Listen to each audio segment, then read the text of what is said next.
आप लोगों का पुराना क्लास जो था वो उसका फार्मूला आपको लिखाया गया था।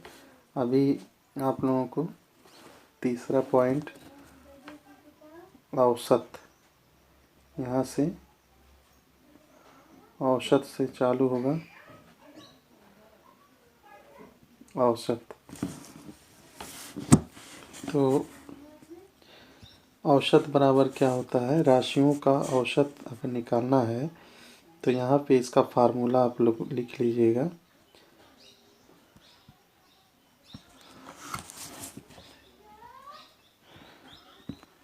राशियों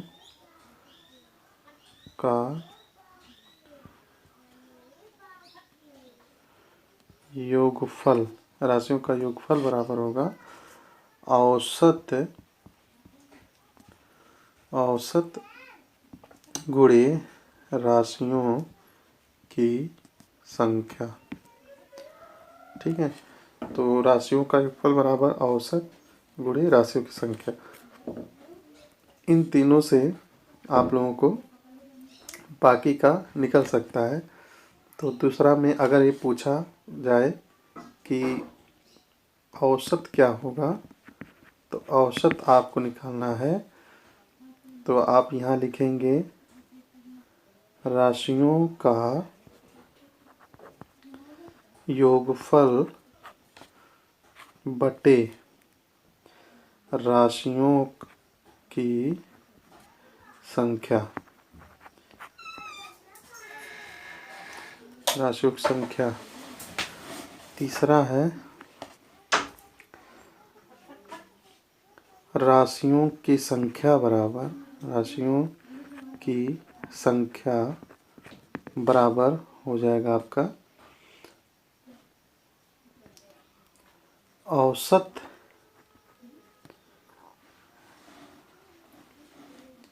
या इसे इस तरह से लिख लीजिए, राशियों का योगफल बटे औसत।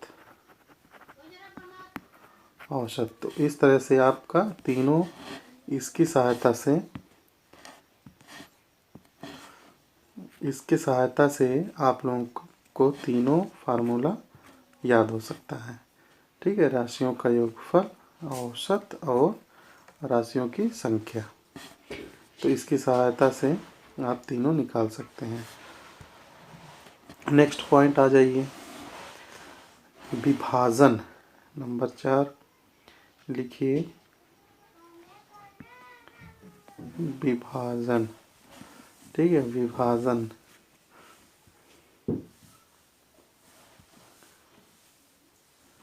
डिवीज़न। ठीक है, तो डिवीज़न में आप लोगों का हो जाएगा, इसको आप लोग जानते ही हैं, ज़्यादा इसको बढ़ा चढ़ा के बताने की ज़रूरत नहीं है, तो इसको आप जान लीजिए। जैसे यहाँ पे इस तरीके से आप लोग भाग किए होंगे,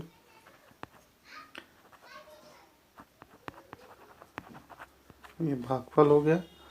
इसके बाद जो आता है यहाँ वो होता है शेषफल। शेषफल हो जाता है, तो सूत्र के सहायता से आप इसको लिख सकते हैं। इसको जानते हैं, जिससे भाग दिया जाता है, जिससे भाग दिया जाता है उसे भाजक कहते हैं, जिसमें भाग दिया जाता है उसे भाज्य कहते हैं। इसके बाद जो फल उसका जो आता है, जितनी संख्या में भाग जाती है उसको भागफल कहते हैं। अगर कुछ बचता है तो वो शेषफल कहलाता है, आप लोगों को पता ही है। तो इसमें जैसे मान लीजिए आपको पूछ रहा है, ये वाली संख्या अगर विलुप्त कर दी जाए, ये वाली संख्या अगर विलुप्त कर दी जाए तो क्या होगा? मान लीजिए शेषफल आपका 0 आ रहा है, तो अगर भाज्य बराबर पूछ रहा है तो आपका हो जाएगा भाजक गुणे भागफल। ठीक है। इस तरह से अगर शेषफल कुछ आ रहा है तो इसमें प्लस करके शेषफल हम लिख सकते हैं। ठीक। दूसरा है, अगर भागफल पूछ रहा है, भागफल यानी ये भागफल अगर पूछ रहा है तो भागफल बराबर होता है भाज्य बटे भाजक। भाजक, ठीक है। तो इसमें भाग हो जाता है तो वो भागफल आ जाता है। क्लियर है। इसके बाद इस तरीके से शेषफल अगर निकालना है तब भी आप निकाल सकते हैं। तो एक ही फार्मूले से आप सभी को निकाल सकते हैं। इसके बाद एक महत्वपूर्ण पॉइंट अगला नेक्स्ट में है, तो इसको लिखेंगे लघुत्तम एलसीएम निकालना है। LCM HCF, LCM HCF. अब इसमें क्या करना है, तो लघुत्तम गुणे लघुत्तम समापवर्तक गुणे महत्तम समापवर्तक बराबर दो संख्याओं का गुणनफल। दो संख्याओं का गुणनफल, दो संख्याओं का गुणनफल अगर निकालना है तो लघुत्तम और उसका महत्तम समापवर्तक को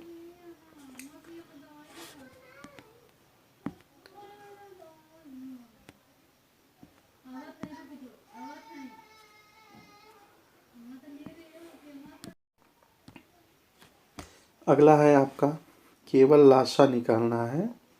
तो क्या करेंगे, अगर इसमें से केवल इसको निकालना है तो केवल लाशा निकालना है, लघुत्तम समापवर्तक निकालना है तो आप क्या करेंगे, तो ये जो है माशा जो है ये इसके बटे में चला जाएगा। दो संख्याओं का गुणनफल अगर दिया है उसके बटे में आप माशा यानी महत्तम समापवर्तक कर देंगे तो इसका लाशा निकल जाएगा। इस तरह से सवाल आते हैं। इसके बाद तीसरा पॉइंट है आपका, अगर माशा निकालना है तो क्या करेंगे, माशा बराबर आपका हो जाएगा यहाँ पे दो संख्याओं का गुणनफल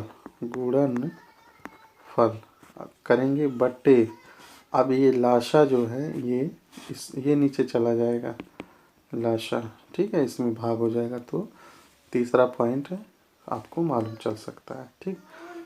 इसके बाद इसके बाद अगर आप चल रहे हैं अगला, तो यहाँ पे दिया गया है इसमें जैसे एक्स वाई दो संख्या है ना, दो संख्याओं से निकाला जा रहा था, तो अभी इसमें पूछेगा पहली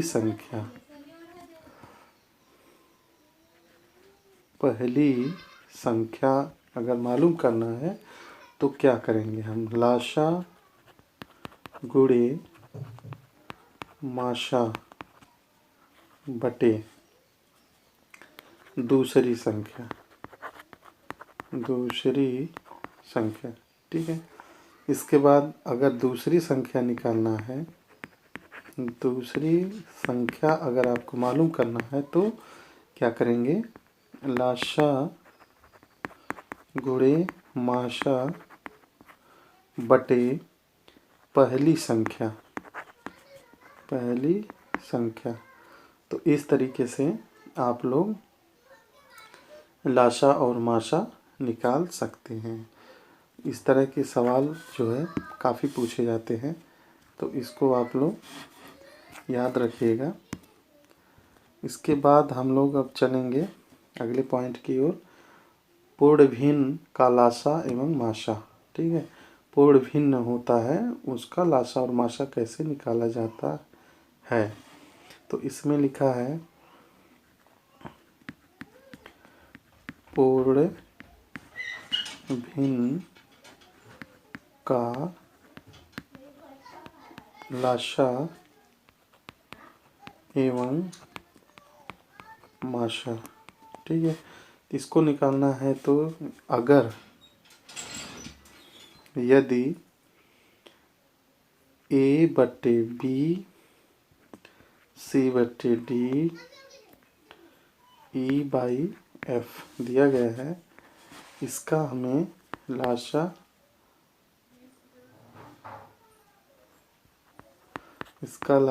और माशा निकालना है तो कैसे निकलेगा।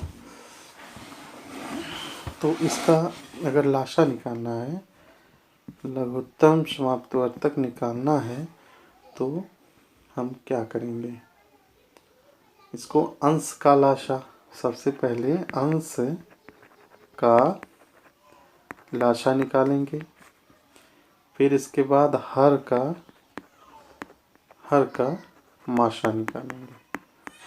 ठीक है, आगे आएंगे हम, माशा निकालना है, माशा बराबर करना है तो अंश का माशा बटे हर का लाशा। तो इस तरीके से हम निकालते हैं। वो अभी आप लोगों को माशा और लाशा तो मालूम हो गया होगा, जिसमें माशा में होता है वह छोटी से छोटी संख्या जिससे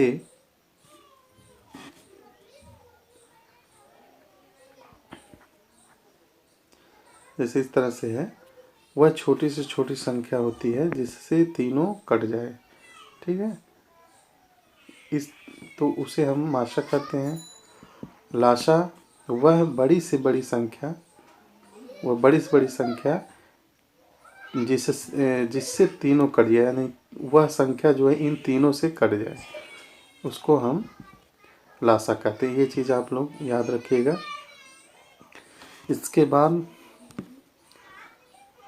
इसके बाद आप लोगों को अगला पढ़ाएंगे समानुपात। अगला चीज़ बताएंगे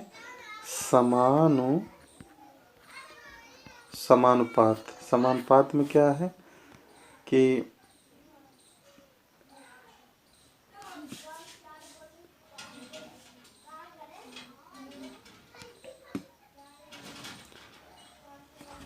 जैसे किसी चीज़ का अनुपात निकालना होता है तो क्या करते हैं, इसमें पहली राशि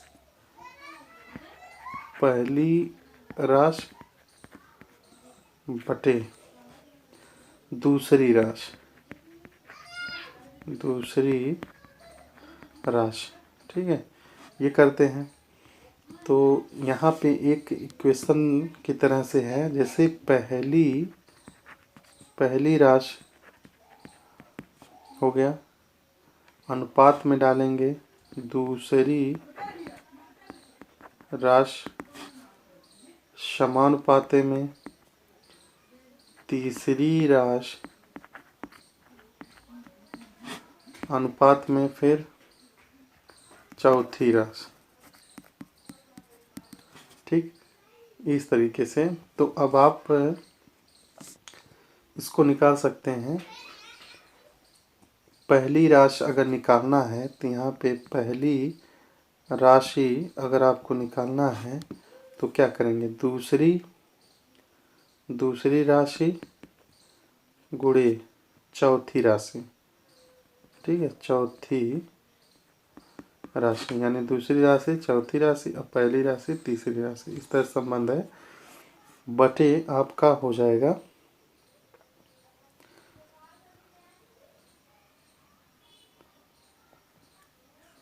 नहीं, यहाँ पे देखिए गलत हो रहा है। पहली राशि यहाँ पे, हाँ यहाँ पे रॉन्ग हो रहा है। यहाँ पे इस तरह से करना, ये तीसरी राशि है, तीसरी राशि। ठीक है, तो इस तरह से होगा,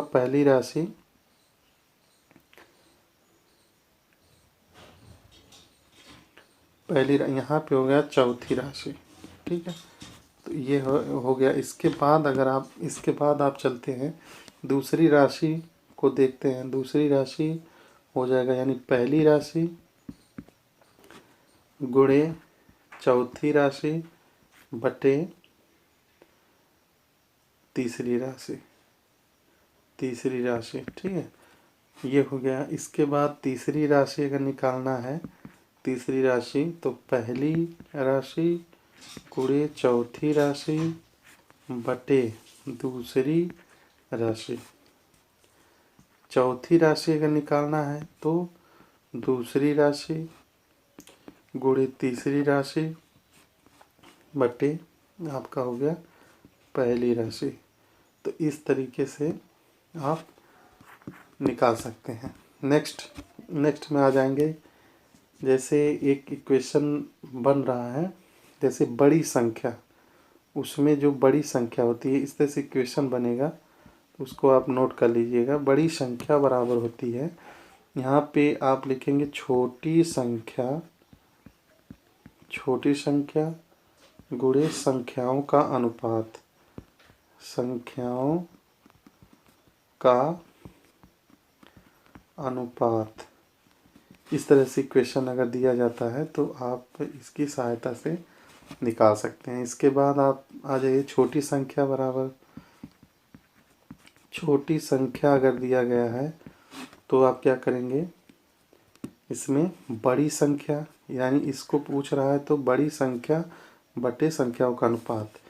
तो यहाँ पे बड़ी संख्या बटे संख्याओं का अनुपात, इसको कर देंगे तो ये आपका हल हो जाएगा। तो इस तरीके से आप निकाल सकते हैं। इसके बाद आगे बढ़ेंगे। इसके बाद आप लोगों को बता रहे हैं समय एवं दूरी।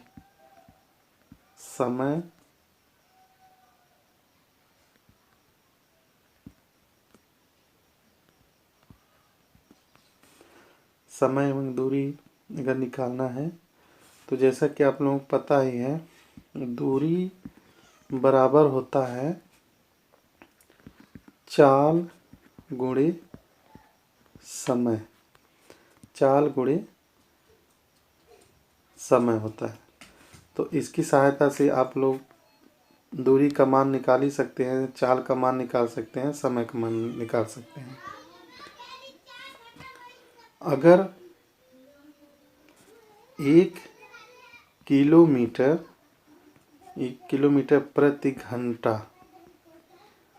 प्रति घंटा है तो इसको अगर मीटर प्रति सेकंड में कन्वर्ट करना है तो 5/18 मीटर पर सेकंड इसका जो है उसमें गुणा करना होता है। अगर 1 मीटर प्रति सेकंड को किलोमीटर में बदलना है तो 18/5 किलोमीटर प्रति घंटा, इस तरीके से बदलना है तो 18/5 का आपको गुणा करना होता है। तो इस तरीके से आप निकाल सकते हैं। और ये आप लोगों को इसलिए बताया जा रहा है कि आप लोग प्रैक्टिस तो किए ही होंगे, लेकिन इसको अगर याद रखेंगे तो आपके लिए काफ़ी लाभ होगा। इसके बाद आप चलेंगे लाभ हानि का सूत्र। लाभ हानि इसको लगाना है तो जैसे अगर आपको लाभ निकालना है तो यहाँ हो गया विक्रय मूल्य माइनस क्रय मूल्य। ठीक है, तो लाभ निकल जाएगा। इसकी सहायता से आप निकाल सकते हैं। जैसे आगे अगर मान लीजिए आपका विक्रय मूल्य निकालना है तो यहाँ पे हो जाएगा क्रय मूल्य प्लस लाभ। ठीक है, माइनस है इधर तो उधर जाएगा तो प्लस हो जाएगा। तो इस तरीके से आप इसको निकाल सकते हैं।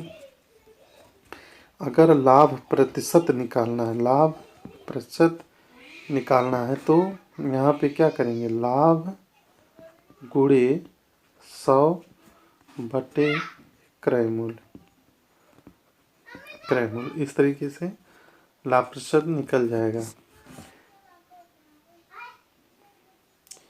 हानि प्रतिशत निकालना है, हानि प्रतिशत अगर निकालना है तो क्या करेंगे, लाभ की जगह पे हानि लिख देंगे, गुणे 100 बटे क्रय मूल्य। ठीक है, तो इस तरीके से लाभ प्रतिशत का क्वेश्चन आप कर सकते हैं।